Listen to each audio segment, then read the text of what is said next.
سرگودا شہر کی ایک پرانی اور سنسان سڑک جو شہر کے مسافات میں واقع ایک قدیم قبرستان کے ساتھ ساتھ گزرتی تھی، رات کے اندھیرے میں اور بھی زیادہ ڈراؤنی لگتی تھی۔ اس سڑک پر دن کے ٹائم بھی اکا دکا گاڑیاں ہی نظر آتی تھیں اور رات گئے تو مکمل سناٹا چھا جاتا تھا۔ مقامی لوگ رات کے وقت اس سڑک سے گزرنے سے حتی الامکان گریز کرتے تھے، کیونکہ یہاں پر بہت سی بھوت پریت کی کہانیاں مشہور تھیں۔ آس پاس کے علاقے کے لوگ یہ کہتے تھے کہ یہ جو سڑک ہے یہ آسیب زدہ ہے، یہاں پر ایک ایسا آسیب ہے جو رات کو گزرنے والوں کو اپنی طرف کھینچتا ہے، نہ چاہتے ہوئے بھی ایک ایسا وجود ان کی نظروں سے ٹکراتا ہے جسے دیکھے بنا اور جسے سنے بنا وہ آگے نہیں بڑھ سکتے۔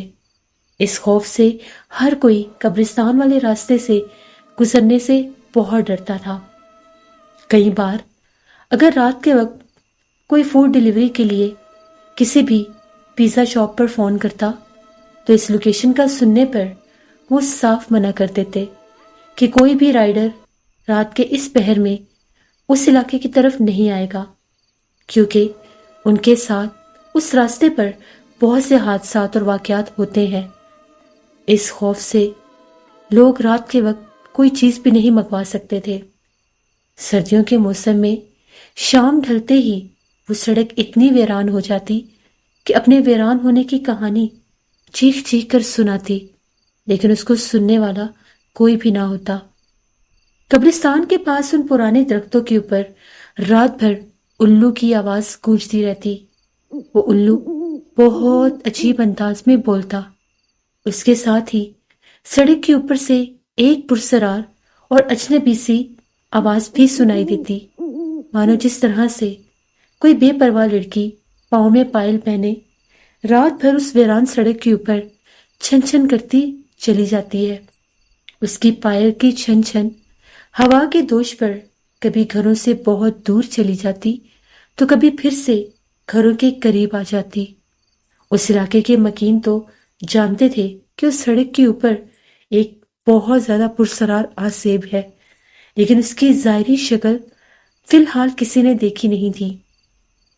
کچھ لوگوں کا یہ بھی ماننا تھا کہ رات کے وقت اگر وہاں سے گزریں تو کوئی لفٹ بھی مانگتا ہے، کبھی وہ ایک عورت کے روپ میں ہوتی ہے تو کبھی ایسا لگتا ہے کہ کوئی بوڑھا آدمی بیمار لاچار مدد کی گہار لگا رہا ہے۔ گاڑی روکنے والے جب دیکھتے ہیں تو دکھائی کوئی نہیں دیتا، اور پھر اکثر ان کی گاڑی خراب بھی ہو جاتی ہے۔ وہ بالکل بھی نہیں جانتے کہ گاڑی کو ہو کیا گیا۔ بڑی مشکل سے اس ویران سڑک سے رات کے وقت گاڑی کو گزارا جاتا ہے، لیکن اس شہر کے کچھ ایسے بھی لوگ تھے جو اس سڑک کے رات کے اس خوف سے ناواقف تھے۔ وہ ان قصے کہانیوں سے کوسوں دور تھے، کیونکہ نہ تو وہ ان علاقوں کے تھے اور نہ ہی اس ویران سڑک کے باسی۔ اسی طرح سے ایک رات کی بات ہے، جب گھڑی نے ٹھیک 2 بجائے تو اقبال نامی ایک رکشے والا معمول کے مطابق اپنی سواری ڈھونڈتا ہوا اس ویران سڑک سے گزرا۔ سردی کی وجہ سے سڑک بالکل سنسان تھی اور ہوا میں ایک عجیب سی اداسی رچی ہوئی تھی۔ اچانک اس نے کسی پرندے کے بولنے کی آواز سنی، جس طرح سے کوئی پرندہ چلا رہا ہے۔ اس نے اپنا رکشہ تھوڑا آہستہ کر لیا اور اس آواز پر غور کرنے لگا۔ ایک بڑا سا الو اس کے رکشے سے آگے سے یوں گزر کے گیا جیسے ابھی ونڈ سکرین سے ٹکرا جائے گا، لیکن پھڑ پھڑاتا ہوا وہ ایک درخت سے اڑتا دوسرے درخت پر چلا گیا۔ رکشے والا ڈر گیا کہ شاید وہ پرندہ رکشے سے ٹکرا گیا ہے۔ اس نے رکشہ روکا اور باہر جھانک کر دیکھنے لگا، نہیں، شاید کوئی الو تھا، اڑ کر دوسرے درخت پر بیٹھ گیا ہوگا۔ ابھی وہ رکشہ چلانے ہی لگا تھا، اس کے کانوں کے ساتھ ایک نسوانی آواز ٹکرائی، اوے رکشے والے رک جاؤ۔ ایک عورت کی آواز جو اسے پکار رہی تھی۔ اقبال نے گھبرا کر چاروں طرف دیکھا، کون ہے؟ کس نے پکارا ہے مجھے؟ لیکن دور دور تک کوئی نظر نہیں آیا۔ اقبال کو لگا کہ شاید قبرستان سے آواز آ رہی ہے، شاید وہاں پر کوئی موجود ہے۔ مگر اتنی رات کو؟ اس ٹائم تو کوئی بھی قبرستان نہیں آتا۔ اسے لگا کہ شاید میرا وہم ہے۔ اس نے آس پاس دیکھا تو وہاں پر صرف اور صرف قبرستان کی وہ دیواریں تھیں یا پھر وہ سوکھے ہوئے درخت جو وہاں پر کھڑے ہوئے تھے۔ اقبال کو لگا کہ میں وہم کر رہا ہوں، اس سے زیادہ اور کچھ بھی نہیں ہے۔ ابھی وہ رکشہ چلانے ہی لگا تھا، پھر وہ آواز آئی۔ اس بار آواز بہت قریب سے آئی۔ ادھر دیکھو، میں یہاں کھڑی ہوں۔ اقبال نے ڈرتے ڈرتے آواز کے سمت میں دیکھا۔ سڑک کے کنارے ایک دھندلے سے سائے میں ایک عورت کھڑی دکھائی دی۔ اس کا چہرہ اندھیرے میں واضح نہیں تھا، لیکن جو کچھ بھی اسے نظر آیا وہ انتہائی ہیبت ناک تھا۔ اس کی آنکھیں چمک رہی تھیں جیسے اندھیرے میں دو جلتے ہوئے کوئلے ہوں۔ اس کے بال بکھرے ہوئے تھے۔ اقبال کا خوف سے برا حال ہو گیا۔ وہ کچھ بھی بول نہ سکا۔ رکشہ سٹارٹ کر کے بھاگنے کی کوشش کرنے لگا۔ ہڑبڑاہٹ اور خوف کے ساتھ رکشہ سٹارٹ بھی نہیں ہو رہا تھا۔ اس نے اللہ کا نام لیا اور رکشہ سٹارٹ کیا۔ رکشہ سٹارٹ ہو گیا۔ وہ بڑی تیزی سے وہاں سے بھاگ نکلا۔ جو ہی اس نے رکشہ چلایا تو اسے ایک بھیانک کہکا سنائی دیا، جس طرح سے کوئی بری طرح سے اس کا مذاق بنا رہا ہو، اس کو ڈرا کر کوئی چھوٹے بچے کی طرح اس پر ہنسی اڑا رہا ہو۔ اس کی ہنسی کی آواز دور دور تک پھیل رہی تھی۔ اس ویران سڑک پر پھر سے اس الو کے بولنے کی آواز آئی۔ اقبال کے دل کی دھڑکن بہت تیز تھی۔ اس نے بالکل بھی پلٹ کر نہیں دیکھا اور اپنا رکشہ تیزی سے لے کر وہاں سے گزر گیا۔ گھر پہنچا، بہت زیادہ خوفزدہ تھا، جیسے چہرے کے رنگ ہی اڑے ہوئے ہوں۔ اقبال کی بیوی نے پوچھا، کیا بات ہے، سب خیریت تو ہے؟ کیا ہوا، کوئی حادثہ تو نہیں ہوا؟ یا کسی نے راستے میں روکا تو نہیں؟ اتنی رات کے واپس گھر آتے ہو، ہمیشہ منع کرتی ہوں اتنی دیر سے گھر مت آیا کرو۔ تو اقبال نے اپنی بیوی کی طرف دیکھ کر کہا، نہیں رخسانہ، کچھ نہیں ہوا، بس ویسے ہی تھوڑا ڈر گیا ہوں۔ کیا بات ہے، کس سے ڈر گئے ہو؟ اپنا حال تو دیکھو۔ نہیں کچھ نہیں، میں ایک ویران راستے سے ہو کر آ رہا ہوں، قبرستان والی سڑک۔ وہاں پر میں نے ایک عورت کی آواز سنی، تم جانتی ہو اس کا وجود نظر نہیں آ رہا تھا۔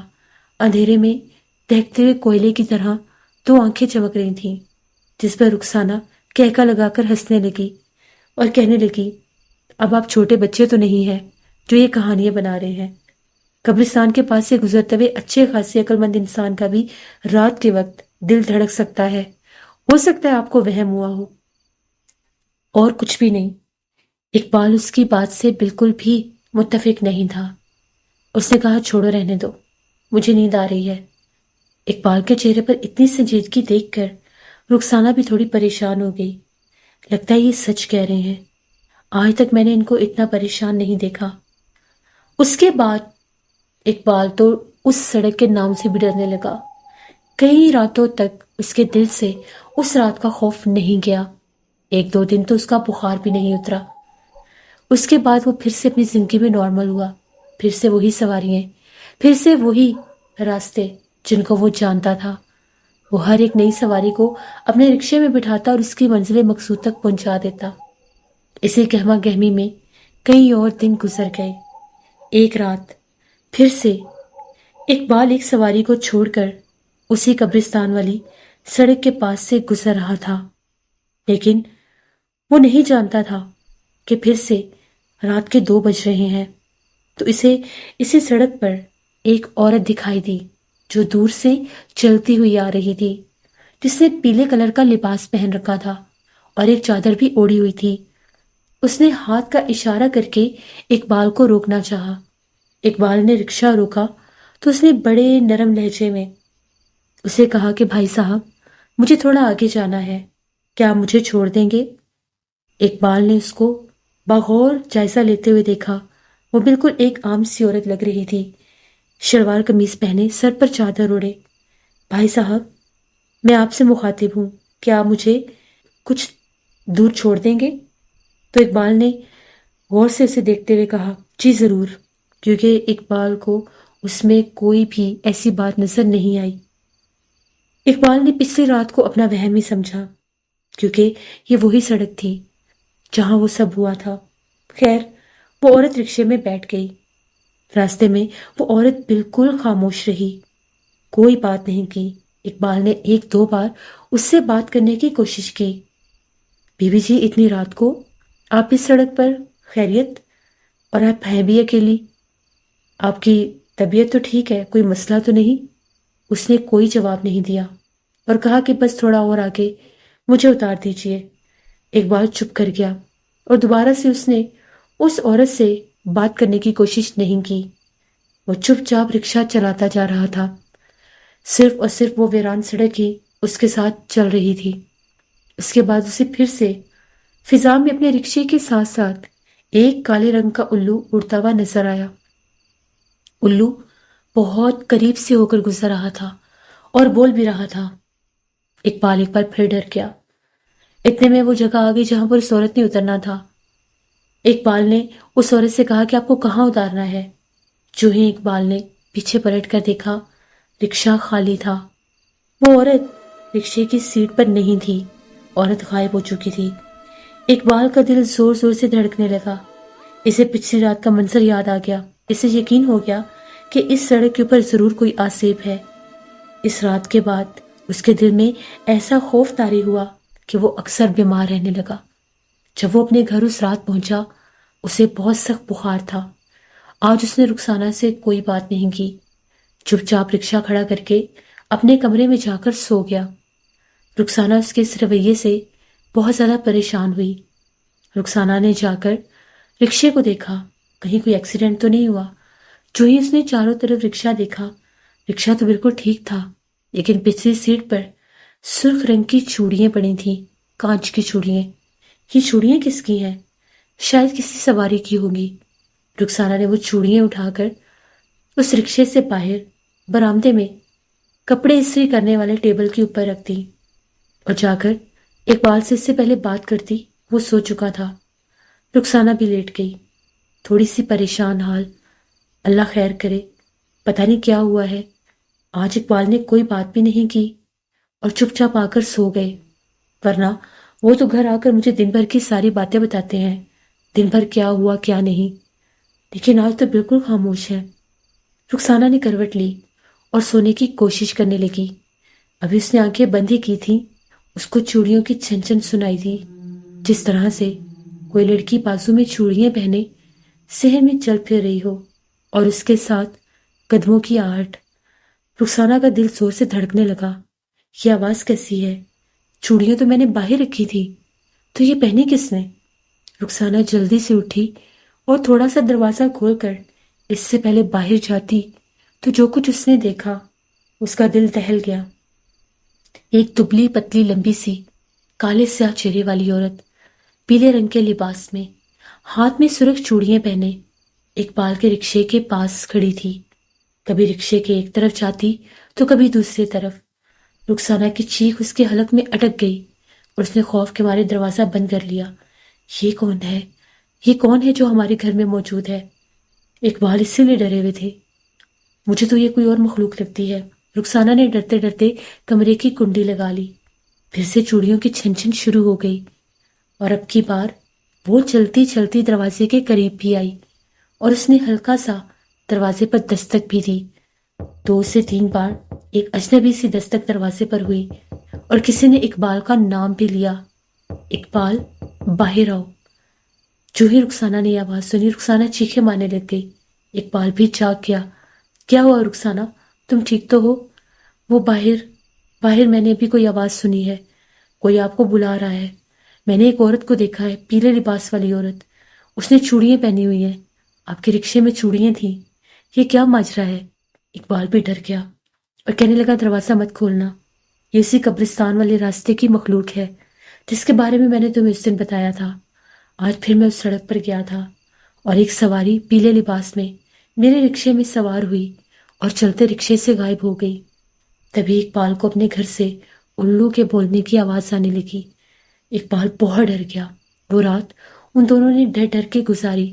اگلی صبح جب وہ اپنے کمرے سے باہر نکلے تو رکشے کے آس پاس کانچ کی سرخ چوڑیاں ٹوٹی ہوئی پڑی تھیں، جن کو دیکھ کر دونوں بہت ڈر گئے۔